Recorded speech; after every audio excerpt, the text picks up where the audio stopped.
Arkadaşlar herkese merhabalar. Muhteşem bir Assos havasında yazı açıyoruz. Harikalar diyarındayız. Şu an Alice'in çiftliğindeyiz. Alice Farm'dayız ve buranın kurucusu sevgili Haldun Kozan'la beraberiz. Çok özel bir beyefendiyle beraberim. Burada hem bizler hem çocuklar için harikulade bir ortam oluşturmuş. Alice'in Harikalar Diyarı neyse burada da aynı deneyimi misafirlere yaşatıyor. Çok güzel. Biz burada birkaç günden beri çok keyifli zaman geçiriyoruz ve ben sizlerle tanıştırmadan edemedim. Çok büyük kayıp olur sizi tanımamaları. O yüzden çok teşekkür ediyorum öncelikle. Efendim. Hem çocuklar hem bizler için böyle bir ortam sağladığınız için. Buranın hikayesini çok merak ediyorum. Yani öncelikle hoş geldiniz. Teşekkür Değil ederim. mi? Hoş Hep bulduk. birlikte, çocuklarımızla birlikte. Aslında çok özel bir hikayesi yok. Çok özel bir lokasyonda çocukları biraz öncelik kabul eden bir işletme inşa ettik bundan 7 yıl önce. Yavaş yavaş büyüdü, adım adım gelişti. Şu an içinde işte bu gördüğünüz ortamı sağladık. Önemli detay çocuklar, önemli detay bebekler. Tabii ki onların mutlu olduğu yerde herkes mutlu aslında farkında olmadan. Siz de göreceksiniz ki aslında burayı gezdikçe ve biraz da ilerledikçe anlatılacak ve hikayesi açılacak çok konu var, çok detay var. Çünkü burası bir butik bir otel konseptinde çok özel bir hizmet veriyor. Ve burada olduğunuzda aslında evinizin bahçesinde, yazlığınızın ortamında bir muhteşem hem çocuklar için hem aileler için çok güven verici. Hem personel hem diğer misafirler, konuklar öyle çok da bu anlamda özel bir adres olduğunu düşünüyorum.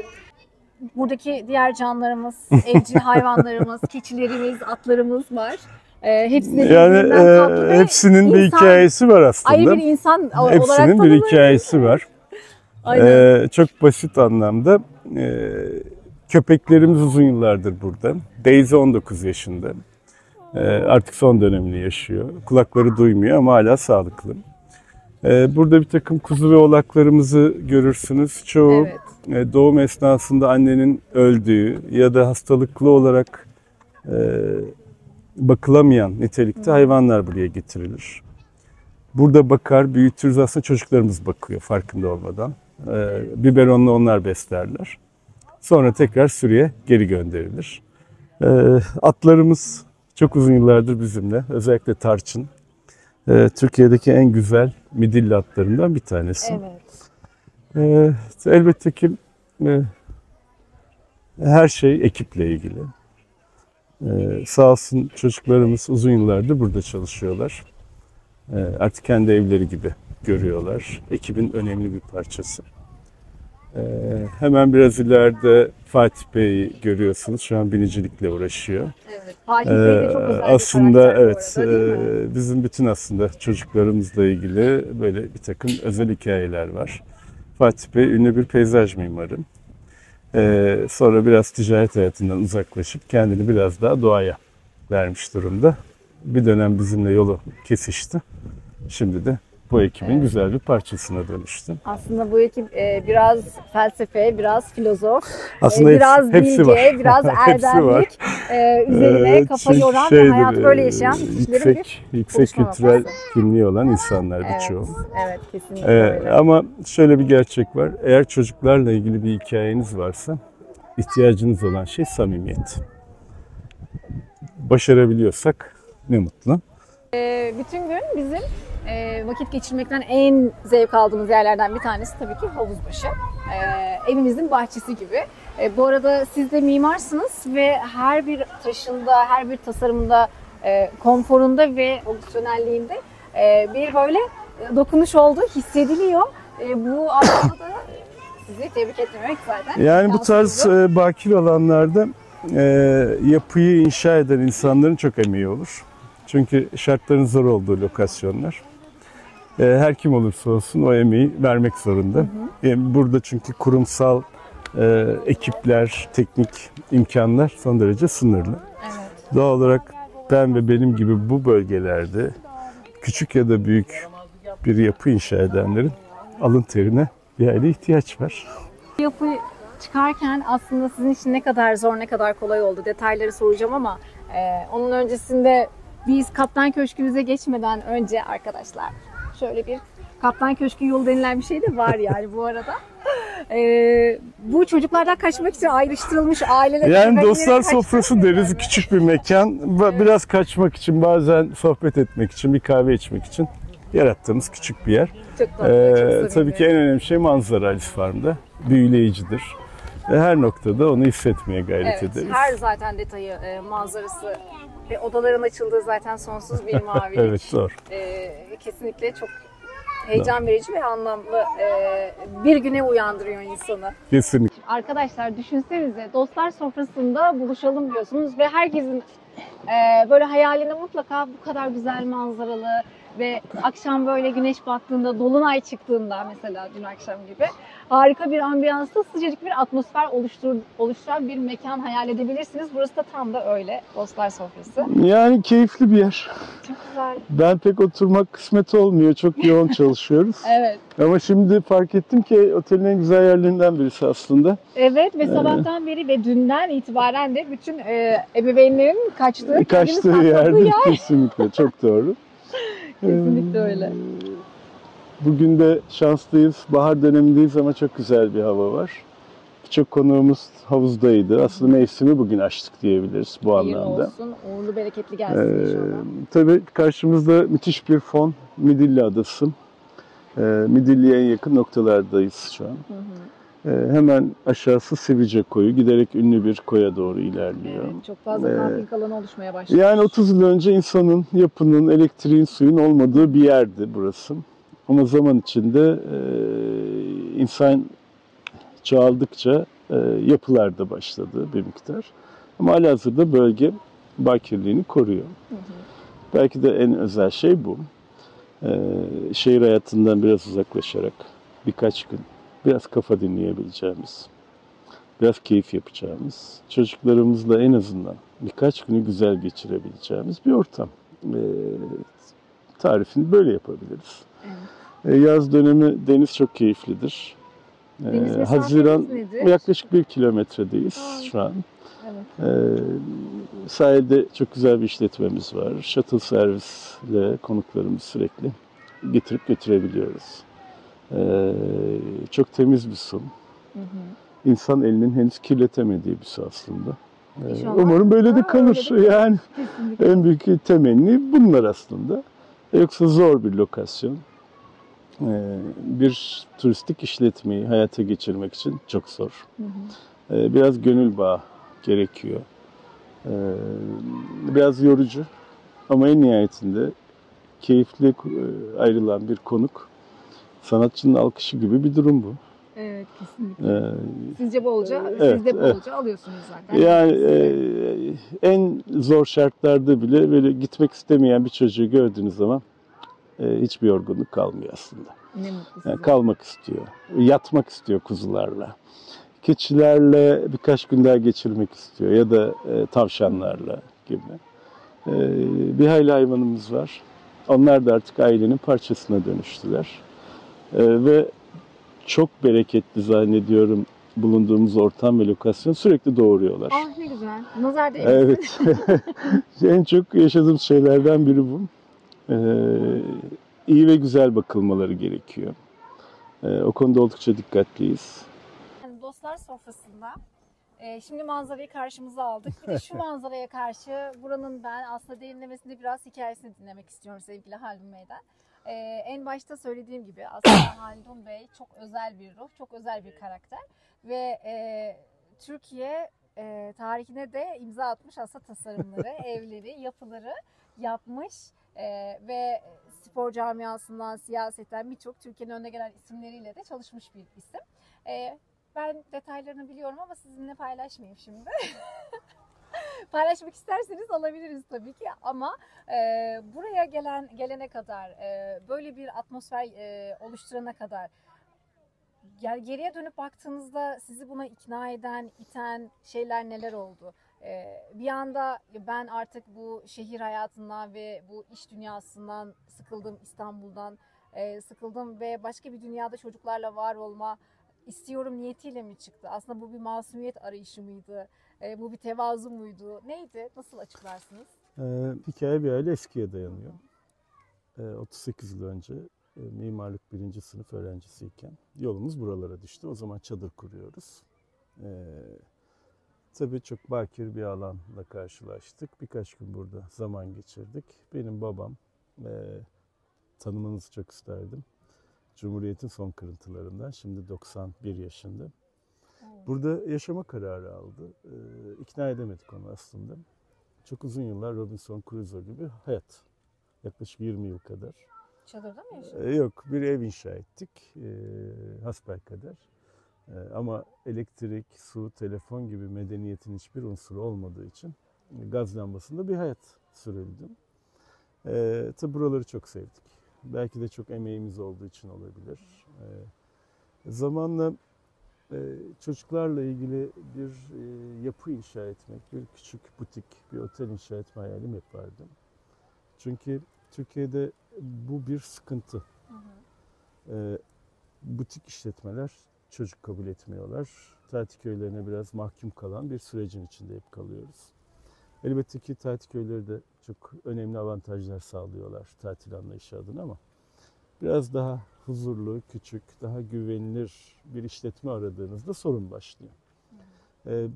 Benim de çocuklarımla benzer sorunları yaşadığım dönemler oldu. Aslında Ava'da bu projelendirmiştim. Fakat baba toprağı diyerek Assos'a projeyi çevirdik. Hikaye, Alice Farm hikayesi de öyle başladı. Yaklaşık 8 yıllık bir inşaat süreci. Yavaş yavaş, adım adım ilerleyen, sonra işte konuklarımızı ağırladık. 7. sezondayız.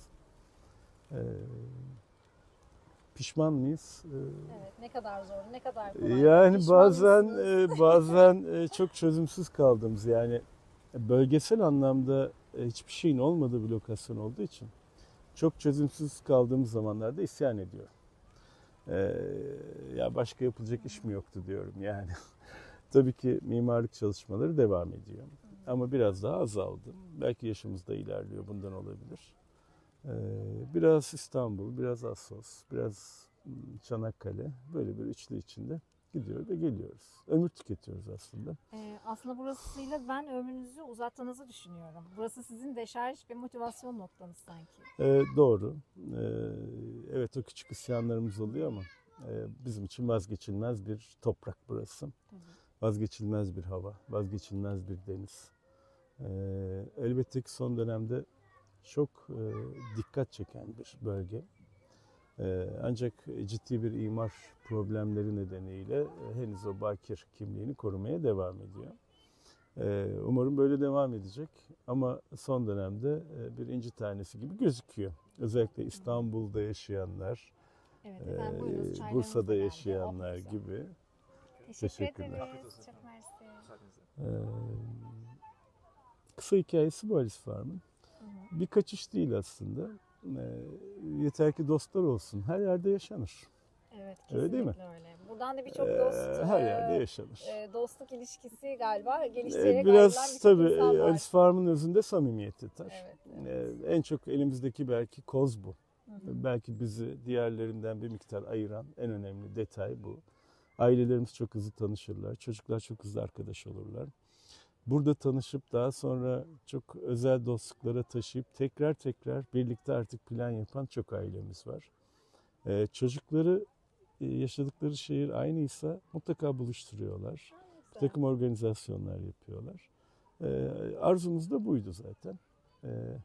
Bazen çocuklarla, yani konuklarımla çok yakın iletişim kurarım. En çok dikkatimi çeken şudur. Çocuklarımızın her şeyi var ama hiçbir şeyi yok. Burada onu daha iyi anlar ve kavrarız. Onların da o yok olan şeye ulaşmaları, buraya kalplerinde hep bir dokunuşu vardır Alice Farm'ın. Eğer buraya bir çocuk gelmişse biraz kışın baskı da yapıyorlar bildiğim kadarıyla anne babalara. Kuzulu Otel. Tam telaffuz edemiyorlar bazıları. Kuzulu Otel'e gidelim. Çok baskı yaparlar. Doğal olarak onlar keyifliyse her şey yolunda demektir. Evet. Zaten buranın da en büyük ayrıştırıcı noktalarından bir tanesi de aslında sahip olduğu hayvanlar ve düzenlediği atölyeler. Çok güzel atlar, keçiler, kuzular, tarım atölyeleri, Biraz önce hatta taş toplama ve taş boyama Habitat yapıldı. turu, Habitat sanat turu. atölyesi gibi çok şey yapılır. Evet, muhteşem. Çocukların tüm gelişimlerini de destekleyecek birçok aktivite var. Bundan dolayı ben sizi tekrardan kutluyorum. Çok teşekkürler. Otele dair özellikle bilinmesini istediğiniz, ailelere aktarmak istediğiniz bir şey var mı? Yoksa ona göre diğer uzmanlık soruma geçeceğim. Yani esas aktaracağımız aslında tek şey dediğim gibi çok samimi bir işletmedir. Hizmet sektörü hatamız da bolca olabilir ama özür dilemeyi bilen bir işletmedir. Hatasını tekrarlamamak için çok mücadele eder. Huzur dolu bir yer. Ailelerimiz adına hiçbir konuda endişe etmesinler. Evet. Keyifle birkaç gün bu yolculuğu yapabilirler. Evet. Çok teşekkür Rica ediyorum. ederim. Ama ben şu soruyu da kendim için özel şahsi merakımdan dolayı soruyorum. Bir de meslek erbabı ve birçok insanın da ustası olduğunuz için aslında fikrinizi önemsiyorum ve herkesin de ben bu röportajı sizi tanıyanların, izleyenlerin önemseyeceğini ve duymak isteyeceğini düşünüyorum. Şimdi bir imar affından, imar izninden, bir yapılaşmadan söz ediyoruz. Hep bakir bölgeler için. Assos bunlardan bir tanesi. İşte bu bölgedeki diğer tarım arazisi ya da orman arazisi sit alanı olarak gösterilen noktalar. Bunlar ne kadar korunmalı, ne kadar ya da korunmaya ne kadar açık? Yani siz 5 yıllık, 10 yıllık vadede bütün yani büyük şehirlerden, metropollerden bir kaçış var bakir yerlere. Deprem korkusu olsun, ekonomik sebepler olsun. Bir kaçış söz konusu. Siz bu işin sonunu nereye göreceksiniz, nereye varacağız? Bu konuda da bizimle fikrinizi ya da öngörünüzü paylaşırsanız ben çok mutlu olurum. Şimdi Türkiye'de bu sorunun cevabı 100 yıldır soruluyor. Muhtelif sebeplerle göç almak dediğimiz, bazen ekonomik, bazen deprem riskleri, bazen şehir hayatının yaşattığı problemler, köye dönüş talepleri. Ben yasaklanmanın yani herhangi bir şeyin yasaklanmasına şiddetle karşıyım. Önemli olan öncülük yapmak ve doğru planlama yapmak. Neresi olursa olsun, bakir bir alan, bir deniz kenarı, bir orman havzası, mutlak suretle yetki sahibi kurumların önce olarak doğru planlamalarla, çok daha az yapılaşarak da biz birçok şeyi hayata geçirebiliriz. Yasaklamak maalesef bugüne kadar hiçbir çözüm getirmedi. Gecekondulaşmaya, kaçak yapılaşmaya, hatta son dönemde en büyük KOS gibi gözüken tiny house'laşmaya doğru ilerleyen bir süreci yaşıyoruz. Doğal olarak denetimsiz her çalışma zarar verici bir çalışmadır. O yüzden en önemli detay bence bu. Yasaklayarak değil, doğru çevresel, doğal ve kültürel politikaları geliştirerek taleplerin önünü açmaktır ve bunları kontrollü bir şekilde hayata geçirmektir. Doğal olarak imar yasaklarından son derece sıkılan birisiyim. Tam aksine mutlak suretle bir öncünün artık bu planlamayı Türkiye'nin her köşesi için yapıyor olması gerekir ki bu düzensizliği ortadan kaldıralım. Karşımızda bir Midilli adası var. Aynı toprak, aynı hava, aynı su. Aramızda 15 millik bir mesafe var. Ama baktığınız zaman farklı bir kültürle karşılaşıyorsunuz. Çok daha düzenli, intizamlı. Dediğim gibi yasaklamak hiçbir şey çözmüyor bu ülkede. Alice Farm başka bakir bölgelerde görünecek mi, karşımıza çıkacak mı? Maalesef hayır. Çünkü hiç böyle bir şubeleşme, zincirleşme gibi bir bakış açısı yok. Burada yaptığımız otelciliğin çok dışında bir bakış açısı. Hayvan çiftliği, ya atın bakımıyla o tavşanın bakımı bambaşka. Aynı zamanda gıdanın %40'ı otelde üretiliyor. Büyük bir sebze alanımız var. Zaman zaman mutfağımızda bir takım üretimler yapıyoruz. Doğal olarak zor bir iş. Ve ben şubeleşmeye çok karşı değilim ama şubeleştikçe robotik ve kurumsal bir bakış açısı devreye giriyor. Samimiyet dediğimiz kavramdan uzaklaşıyoruz. Bu bir tercih. Daha çok kazanmak adına şubeleşebiliriz ama daha çok kazanmak istiyor muyuz? Bu soruyu bir daha soralım. Evet, daha çok kazanmak değil, daha çok kalbe dokunmak sizin meseleniz diye tahmin ediyorum. Çok teşekkür ediyorum. Ben teşekkür Sizi ederim. tanımak, burayı bu şekilde deneyimlemek bizim için gerçekten çok özel. Çok da güzel oldu. İlham verdiniz. İnşallah güzel bir şeyler çıkacaktır. Kesinlikle öyle. İlham almak isteyenlerin ayrı bir dünya, çocuklarla beraber ayrı bir şeylerin de bu dünyada hem var olduğunu hem yapılabileceğinin aslında bir kanıtı, bir adresi. Tekrardan altını çizmek isterim. Efendim mutlaka Alice Farm'a gelmenizi rica ediyorum. Haldun Bey'le tanışmanızı çok İnşallah. gönülden isterim. Gerçekten o zaman ne demek istediğimi daha iyi anlayacaksınız. Birebir temas ettiğinizde. Çok teşekkürler. ilginiz Güler için. yüzünüz, samimiyetiniz, çocuklarla olan ilişkiniz gerçekten bizi çok mutlu etti. Tekrardan çok teşekkür ediyorum diyorum ve şu güzel Midilli Adası'na doğru ben çaylarımızı yudumlamak istiyorum Harikasın. izninizle. Dayanamadım. Biraz önce yudumladım ama kapanışta tekrar yudumladım bari. Peki efendim. Çok teşekkürler. Efendim adresi aşağıya bırakıyorum. Ben teşekkür Sağ ediyorum. Haldun Bey bir dünya markası diyerek de bu Eyvah, röportajı eyvah. kapatıyorum. Bu Bunu çok da büyük bir kesmeyeceğim. kelime oldu. Bunun altından nasıl kalkacağız? Yo bunu da kesmiyorum. Diyorum ve kapatıyorum efendim. Çok Bir çay sevgiler. içelim ağzımda Evet. dilim kurudu.